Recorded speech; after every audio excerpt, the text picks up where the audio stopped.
Selamat sore teman-teman sekalian. Pada kesempatan ini kita akan membahas mengenai teologi negatif. Berbicara tentang teologi, pertama-tama tentu saja berbicara tentang suatu hal yang sangat umum dibicarakan. Dalam kajian agama, tidak mungkin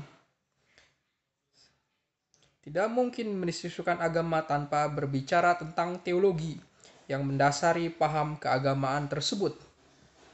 Sebegitu sering dan umumnya istilah ini digunakan hingga seringkali orang tidak perlu lagi memahami lebih detail apa itu teologi dan terbiasa membicarakannya tanpa perlu mereplikasikannya secara mendalam. Kecenderungan ini menyiratkan perlunya sebuah pemahaman yang murni dan radikal atas pengertian teologi itu sendiri. Pemahaman yang murni sebagaimana dikatakan oleh para fenomenolog didorong oleh fakta bahwa begitu banyak asumsi yang beredar tentang suatu hal didasari seringkali bukan atas dasar pemahaman yang sungguh-sungguh atas hal tersebut, melainkan sekedar merupakan pengulangan atas pemahaman yang telah ada. Sebagai akibatnya, asumsi tentang sesuatu lebih berupa asumsi tentang sesuatu sebagaimana dikatakan orang tentangnya, dan bukan sesuatu itu sebagai sesuatu itu sendiri. Fenomenologi memberi panduan yang rigorus untuk memahami sesuatu secara radikal, untuk sampai kepada esensi dari suatu hal yang diinginkan. Menurut kaum fenomenolog, pertama, seseorang harus bertanya tentang perihal yang ingin disadari. Kualitas kesadaran seseorang atas sesuatu menurut fenomenologi ditentukan oleh kualitas pertanyaan yang diajukan untuk menyingkap hakikat sesuatu itu. Dilihat dari segi ini, ada dua jenis pertanyaan menurut Martin Heidegger yang menandai kesadaran seseorang atas sesuatu, yaitu ontis dan ontologis.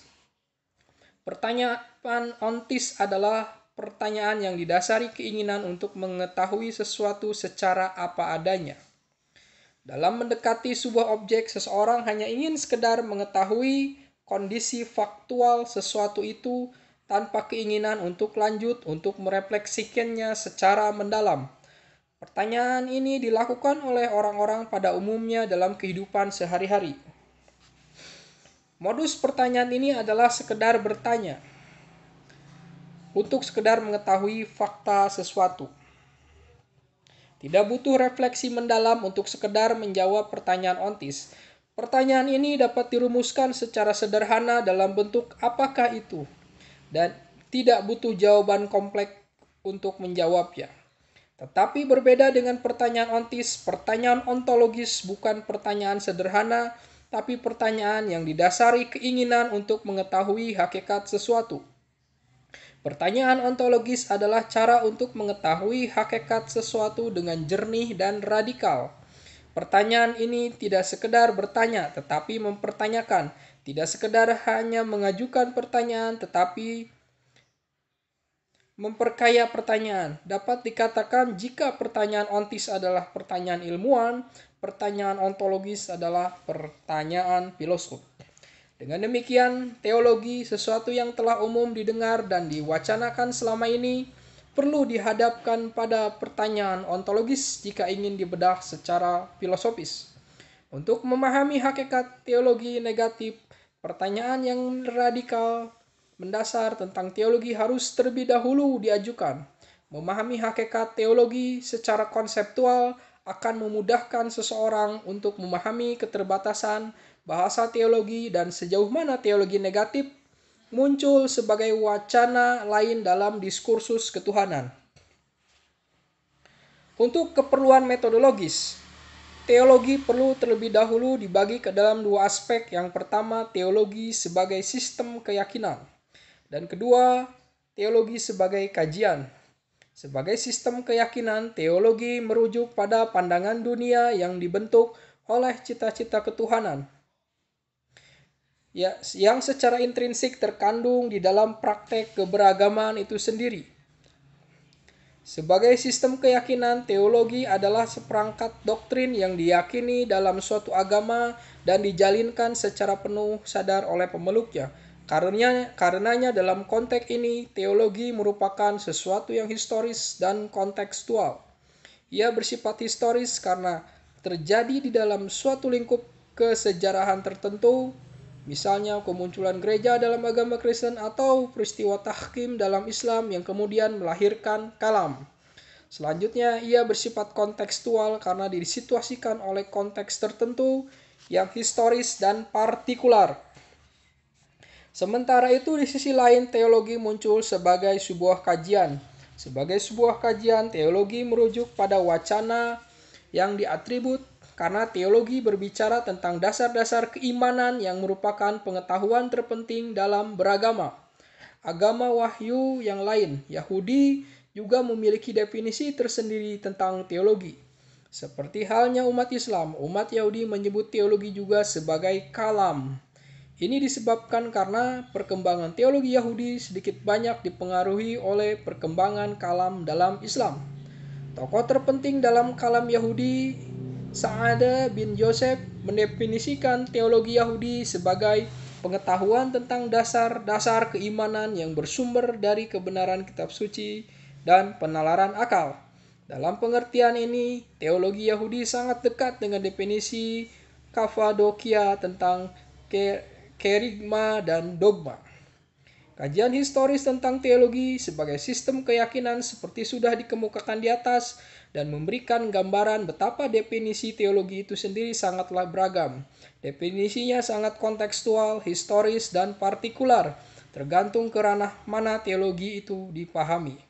Namun demikian, dalam rangka memenuhi tujuan ilmiah yang kritis dan memahaminya dalam sudut pandang yang benar-benar filosofis, berbagai macam definisi di atas belum dapat dikatakan memadai, dan secara konseptual belum menunjukkan adanya suatu koherensi yang padu. Secara filosofis, berbagai definisi teologi yang ada dalam tradisi-tradisi besar agama perlu dijernihkan kembali untuk merumuskan suatu pemahaman tentang teologi secara a priori dan pure konseptual, yaitu teologi sebagai sebuah kajian. Di sini ada satu pertanyaan mendasar yang penting untuk dipikirkan lebih jauh. Apakah teologi itu sendiri? Jika ditinjau dari esensinya dan apa yang intrinsik di dalam dirinya. Bertanya tentang sesuatu itu sendiri atau bertanya tentang sesuatu secara apa adanya. Tentu mengisyaratkan adanya substansiasi yang radikal atas problem yang ditanyakan. Dalam hal ini substansi yang bisa diambil dari teologi itu sendiri. Pertama-tama, teologi berbicara tentang Tuhan, tidak ada teologi tanpa Tuhan. Sebagaimana tidak ada antropologi tanpa manusia, teologi tanpa Tuhan adalah sebuah contradictio in terminis.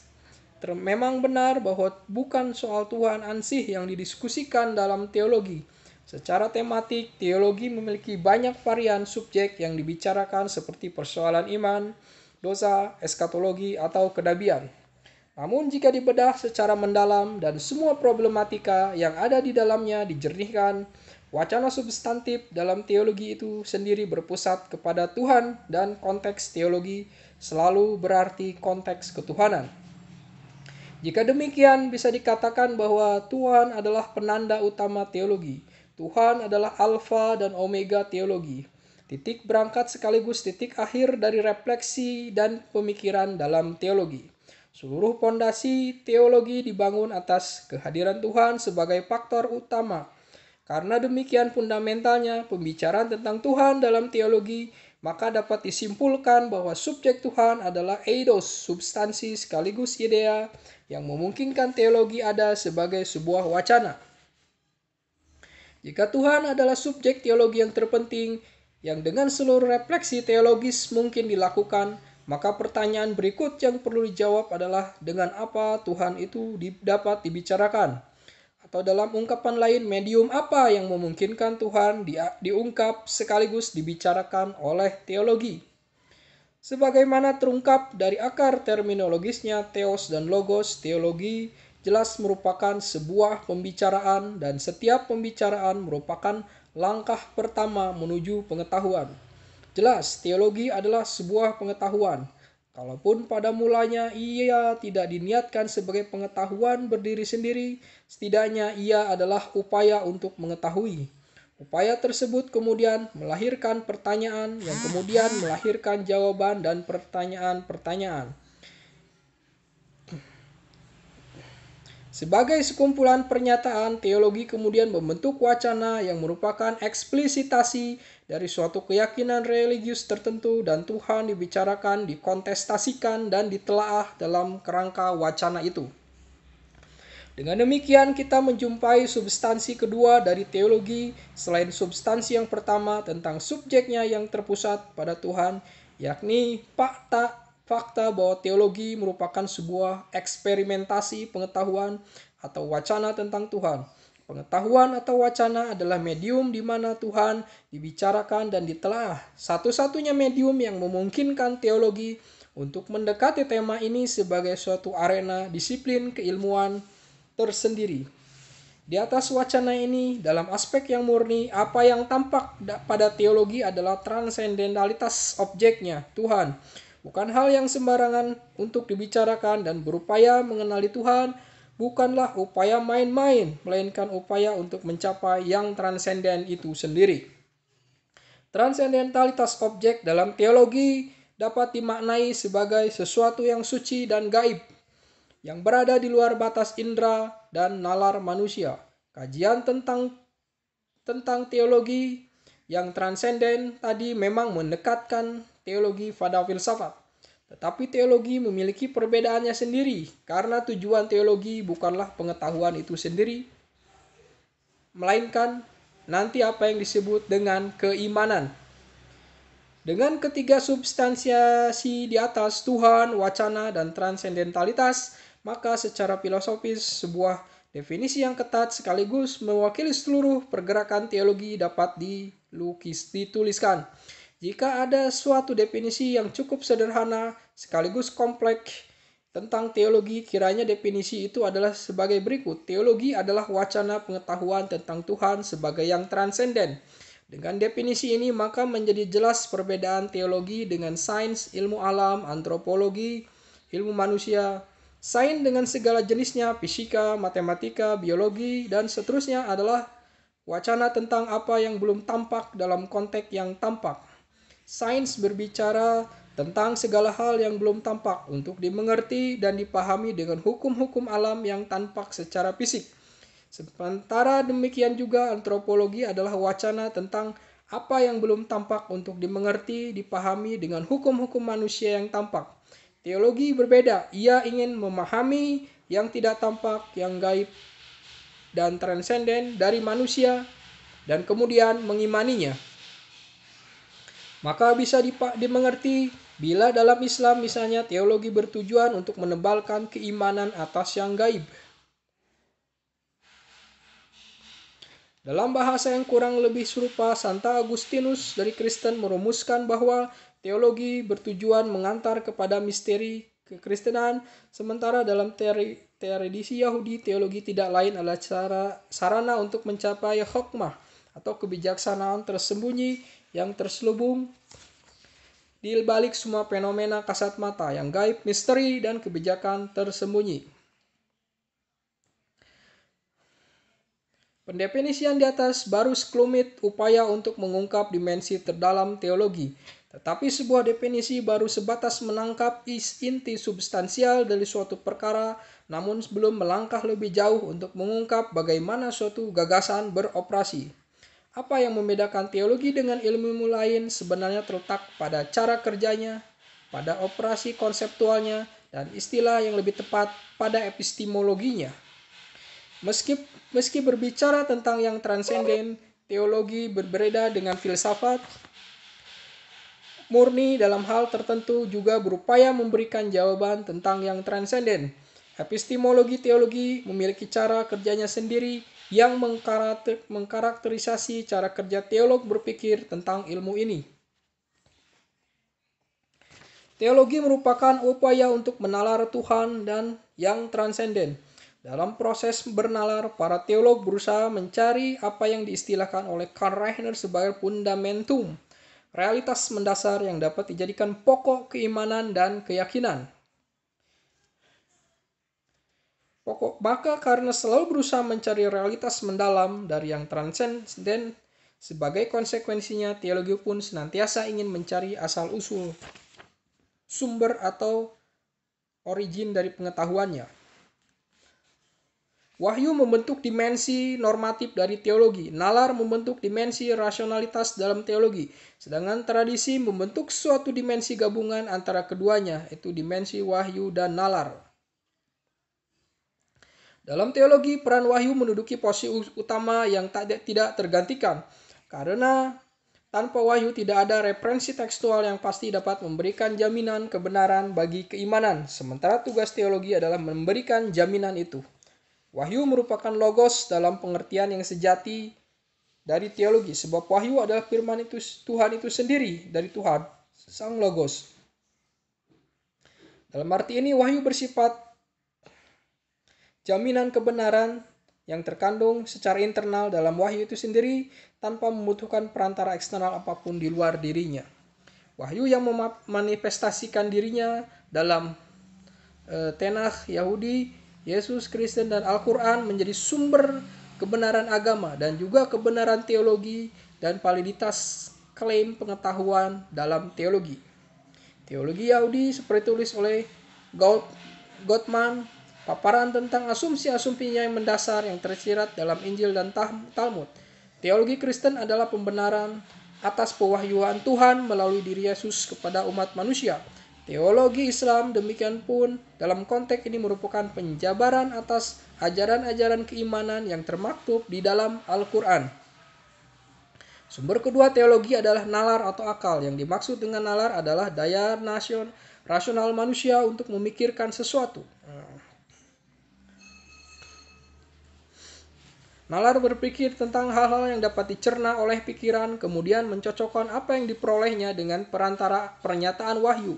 Pada situasi pertama, nalar menjadi justifikasi atas wahyu, sedangkan pada situasi kedua, wahyu menjadi justifikasi atas nalar. Nalar seringkali menjadi justifikasi atas wahyu karena wahyu sendiri kadang terlalu ambigu untuk dipahami secara rasional. Pernyataan bahwa Tuhan punya tangan di dalam Al-Quran misalnya menimbulkan banyak spekulasi dan upaya nalar untuk memperjelas pernyataan itu sehingga tidak menimbulkan kepercayaan yang salah tentang Tuhan. Wahyu hanya memberikan justifikasi bagi kebenaran argumen-argumen itu sejauh dapat memperkuat dan mempertebal keimanan. Apa yang dimaksud dengan tradisi? Tradisi dapat didefinisikan sebagai akumulasi dari seluruh penafsiran terhadap wahyu yang diabadikan dalam sejarah. Tradisi adalah sebagai dimensi historis dan doktrinal dari pemahaman tentang wahyu. Tradisi menjadi sumber pengetahuan dalam teologi sebagai mana wahyu juga menjadi sumber pengetahuan meski dengan tingkat kesahihan yang lebih tinggi. Karakteristik utama dari tradisi yang dijadikan landasan ilmu oleh teologi adalah watak heresiografisnya.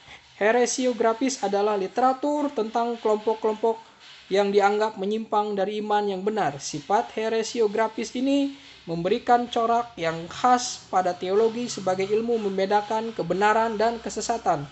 Agama Kristen dan Yahudi kaya dengan heresiografi yang membedakan misalnya antara kitab suci yang asli dan palsu. Islam demikian pun juga penuh dengan sumber-sumber tradisional tentang kelompok-kelompok sesat dan berbuat bid'ah. Heresiografi. Tradisi menciptakan kuasi pengetahuan bagi teologi dan bukan sumber pengetahuan yang kritis. Kita akan berbicara mengenai perlunya penalaran juga ya.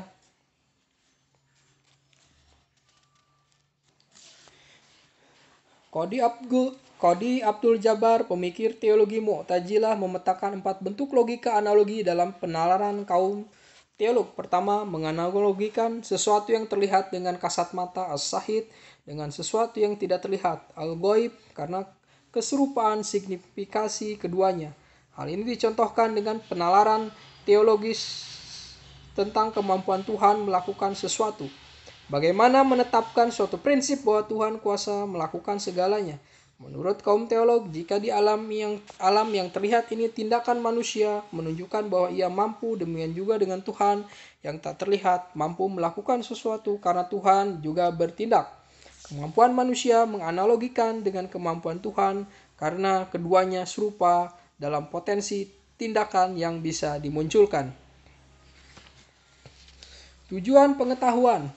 Dengan adanya sumber pengetahuan yang berbasis kepada hubungan segitiga antara wahyu, nalar, dan tradisi, dan pada gilirannya dari sumber-sumber tersebut ditarik upaya rasionalisasi yang menjadi pola epistemik dalam membangun legitimitas kebenaran teologi dengan logika kausalitas dan analogi, maka pertanyaan berikutnya, untuk apa semua itu dilakukan?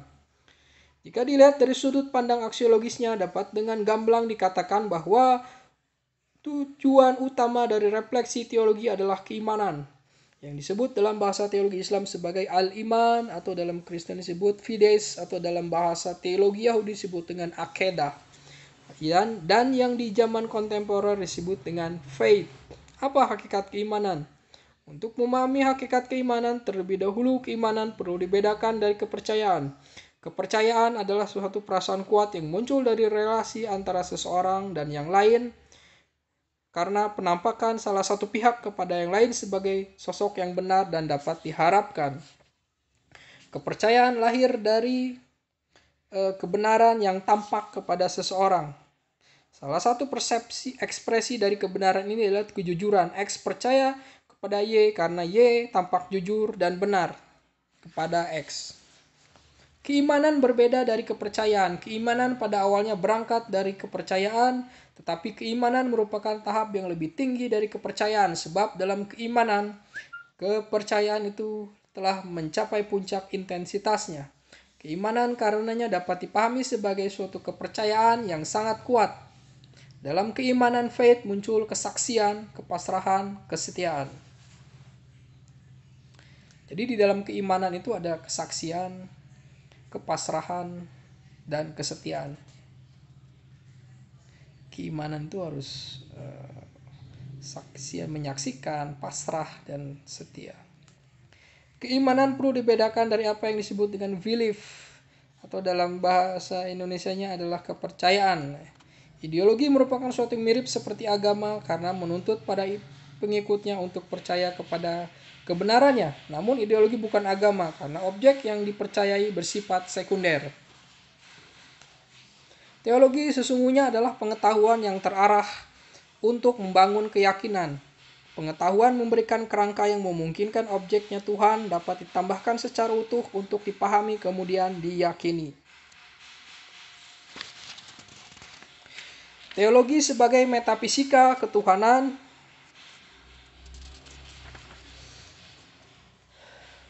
Pengkonseptualan Tuhan dalam logika ada meniscayakan bahwa teologi dengan sadar atau tidak sadar mengarahkan proyeksi pemikirannya pada keinginan untuk mengungkap hakikat ada Tuhan di satu sisi dan hakikat Tuhan sebagai ada di sisi yang lain.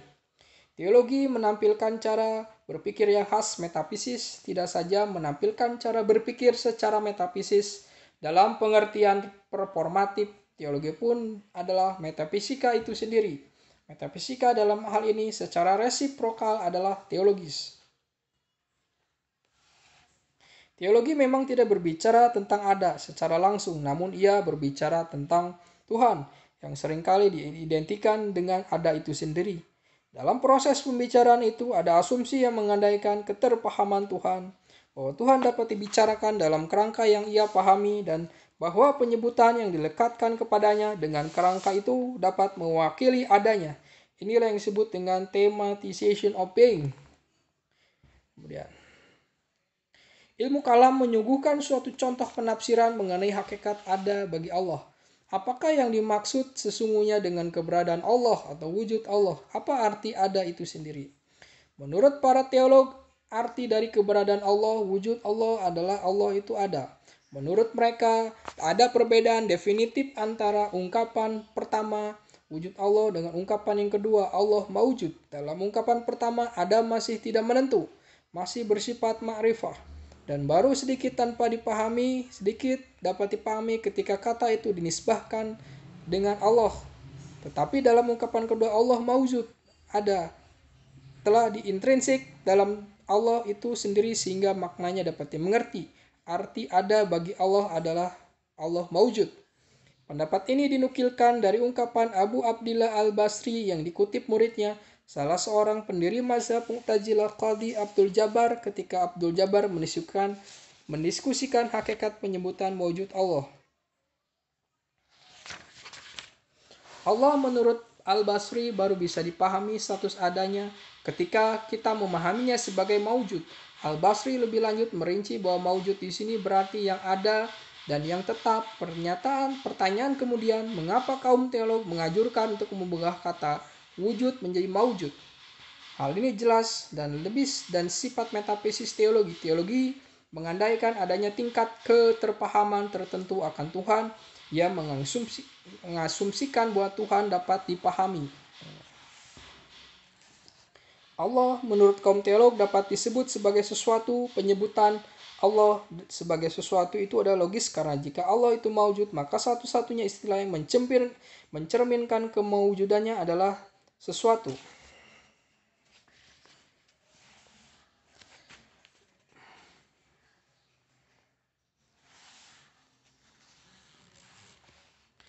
Substansi Tuhan berkaitan dengan substansialitasnya. Sifat subsisten Tuhan melekat dalam keberadaannya sebagai substansi. Inilah sebabnya teolog yang mendapat julukan Dr. Angelicus Thomas Aquinas menetapkan bahwa prinsip bagi teologi Kristiani adalah ipsum esse subsisten, bahwa Tuhan adalah yang ada, yang subsisten.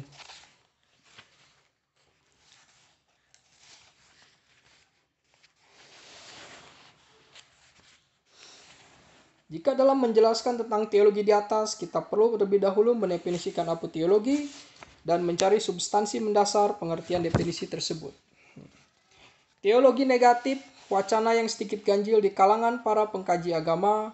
Dennis Turner, guru besar dari Birmingham University, di dalam bukunya yang menjadi referensi penting untuk topik ini, The Darkness of God, lebih memilih tidak mendefinisikan apa itu teologi negatif.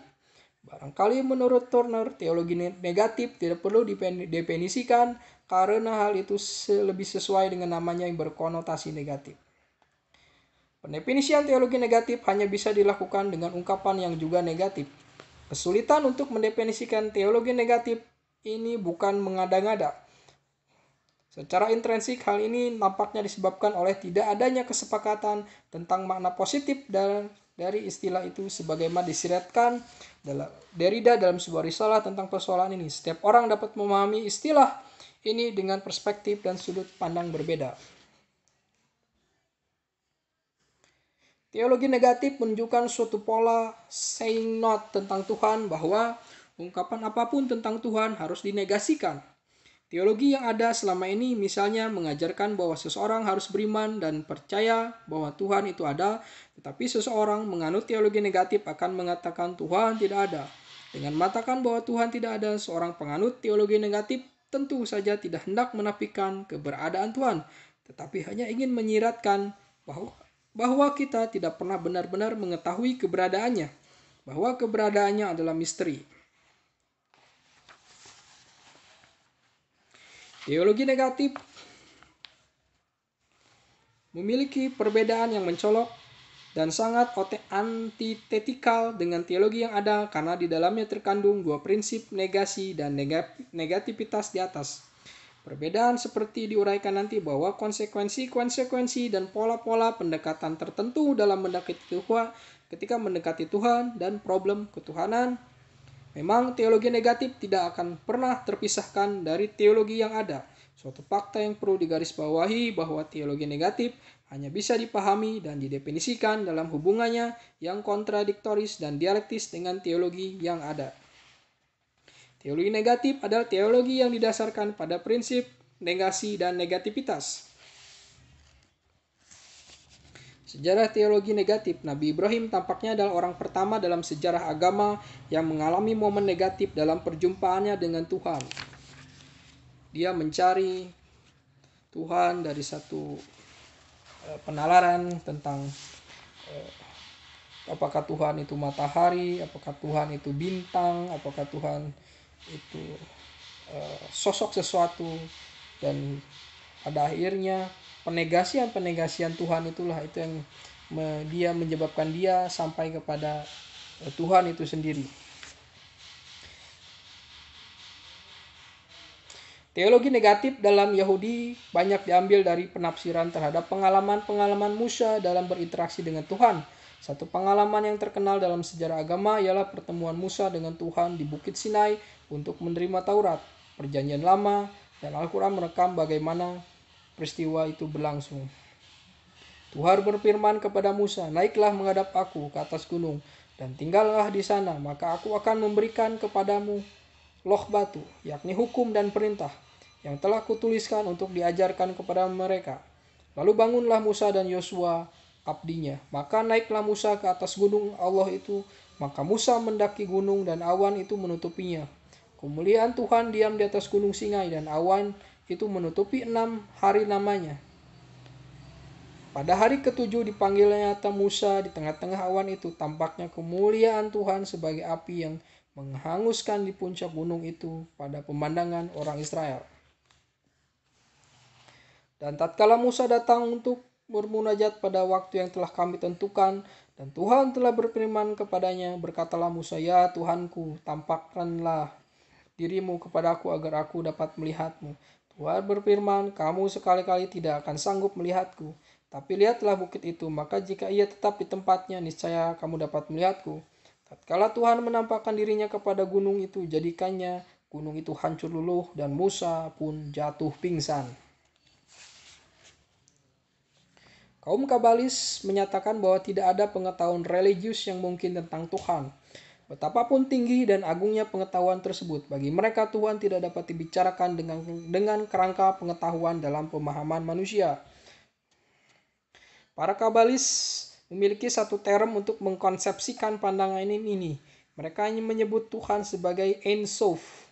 Term ini secara sederhana dapat diartikan sebagai yang nirbatas, infinite, yang tak terbatas. Tetapi para Kabalis lebih suka tidak mendefinisikan istilah tersebut dan membiarkannya tidak diterjemahkan. Ein Sof tidak memiliki padanan katanya dalam bahasa Latin dan Arab. Kata arkaik ini berasal dari bahasa Yunani kuno. Le En Sof atau Et Lein Sof berarti merentang tanpa akhir. Ein Sof digambarkan oleh para Kabalis sebagai kesempurnaan absolut di mana tak ada distingsi dan pembedaan dalam dirinya. Ia adalah yang tunggal. Tetapi ketunggalannya tidak dapat dipikirkan dalam pengetahuan manusiawi. Sebab setiap pengetahuan akan membeda-bedakan objeknya. Sementara Ein Sof tidak terbedakan dalam dirinya. Kaum Kabalah menyebut Ein Sof dengan istilah yang kurang lebih serupa. Ein Sof adalah mahsein kha mahsyawah mesyaget yang tak tergapai oleh pikiran. Dalam menggambarkan transendensi Tuhan sebagian Kabalis bahkan bertolak lebih jauh dengan menyatakan bahwa seluruh wahyu tidak memuat sedikit pun petunjuk tentang hakikat Ein Sof. Tidak ada petunjuk atau isyarat apapun tentang Ein Sof itu sendiri. Yang ada hanyalah petunjuk atas petunjuk Ein Sof dan bukan tentang diri Ein Sof itu sendiri. Penyebutan Ein Sof bagi mereka hanyalah semacam metafora tentang hakikat Ein Sof. Kaum Kabalis lebih lanjut mengajarkan bahwa Ein Sof pertama-tama memanifestasikan diri sebagai ketiadaan atau kekosongan. Tradisi Kabalah memiliki satu istilah yang lagi-lagi tidak ditemukan padanya dalam kosakata religius lainnya, yaitu Ain. Istilah mirip dengan ayin yang asensi dalam bahasa Arab. Ain dapat dimaknai kurang lebih sebagai ketiadaan berseberangan dengan gagasan ada yang terkandung dalam Ein.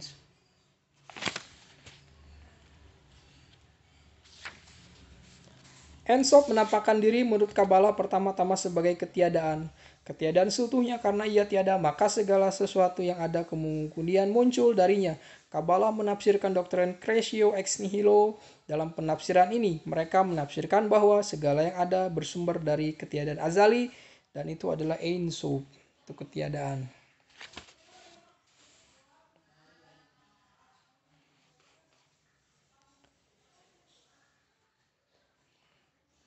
Maimonides Maimonides, filsuf teolog dan ahli hukum dari Andalusia, adalah pemikir Yahudi yang berusaha mengembangkan sintesis antara filsafat Aristoteles, Neo-Platonisme, dan teologi Yahudi.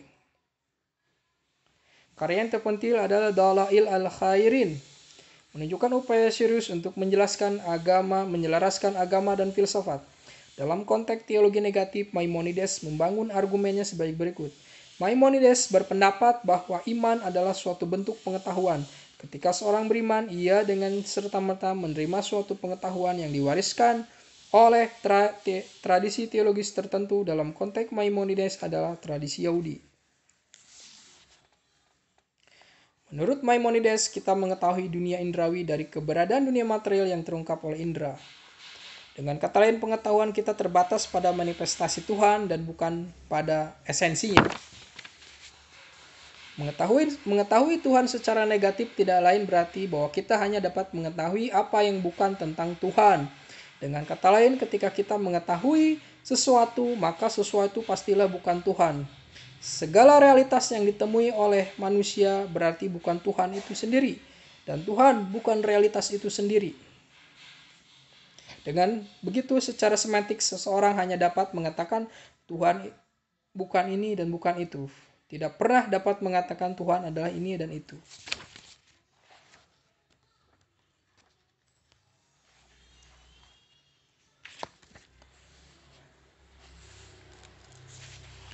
Asal-usul teologi negatif dalam agama Kristen pernah dilacak antara lain oleh William Johnston, seorang pendeta Yesuit dari Irlandia. Melalui penelusuran historis yang cermat, Johnston menemukan bahwa benih-benih teologi negatif dalam agama ini sudah diletakkan sejak lama dalam kehidupan Yesus.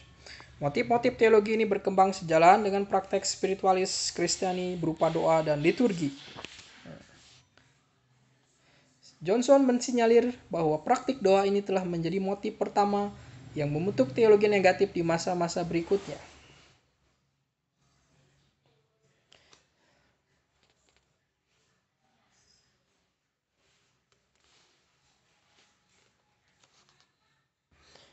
Dionysius Areopagite atau yang sering disebut sebagai Pseudo Dionysius adalah seorang murid Santo Paulus, salah satu penulis Perjanjian Baru dan Rasul Yesus dalam tradisi Kristen. Secara personal, tidak banyak yang mencatat jati dirinya. Mystical teologi mendapat sambutan luas di dunia Kristen sehingga Aquinas lebih dari 1000 kali mengutip pendapatnya. Menurut Dionysius, pengalaman bersama yang ilahi adalah pengalaman yang tak terlukiskan. Tuhan adalah misterion, misteri yang terlampau sulit untuk dijelaskan. Dia adalah Dia yang tersembunyi, Deus absconditus. Karenanya dalam mendekatinya, seseorang harus melepas segala pengetahuan yang mungkin tentangnya dan memasuki kondisi tanpa pengetahuan dan cahaya. Dionysius menunjukkan bahwa setiap ungkapan yang kita pilih tentang Tuhan akan mengandung paradok pada dirinya. Maka ia pun menyebut kondisi ini dengan cemerlang gelapnya kesunyian yang tersembunyi. Kesunyian, the brilliant dark of the hidden silence. Karena paradok itu, maka Dionysius menganjurkan seseorang untuk menegasi apapun tentang Tuhan dan menggunakan negasi dalam menyebutnya. Dionysius Areopagite, sangat penting sekali. Dionysius telah meletakkan pola teoritis bagi teologi negatif dalam agama Kristus.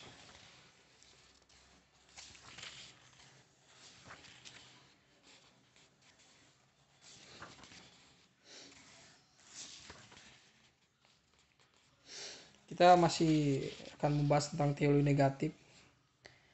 Tuhan bagi teologi negatif adalah realitas yang tak terjangkau oleh pikiran manusia. Lalu bagaimana manusia memikirkannya ya? Negasi esensial ini terlihat pada pernyataan teologi negatif bahwa Tuhan itu tidak ada, bahwa Tuhan tidak diketahui, Tuhan tidak dapat dimengerti, Tuhan tidak dapat diucapkan, dan lain-lainnya. Logika negasi ini membuat logika kausalitas teologi yang memahami Tuhan dalam kerangka sebab akibat tergoyahkan dan menjadi tidak stabil. Logika kausalitas sebagaimana ditulis sebelumnya berusaha meletakkan Tuhan dalam kerangka rasional sebab akibat terkait dengan segala yang ada. Logika kausalitas meletakkan Tuhan sebagai penyebab atas segala keberadaan dan kemenjadian. Dengan adanya logika negasi, maka kausalitas menjadi problematis.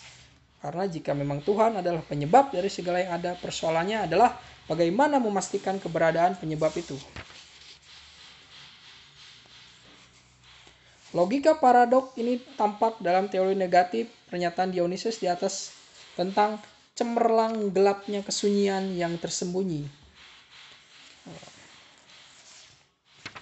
Ada logika paradok. Purifikasi konsep ketuhanan ini membawa teologi negatif pada tujuan lain yang secara implisit berulang-ulang muncul dalam pandangan tokoh-tokohnya teologi sebagai cinta. Maimonides menyebutkan satu fase di mana ketika pikiran gagal menangkap realitas ilahi, ia mengalami getaran cinta. Dengan demikian, juga dengan Santa Juan yang mengatakan teologi ini sebagai pengetahuan rahasia yang terasa nikmat karena pengetahuan ini adalah pengetahuan melalui cinta.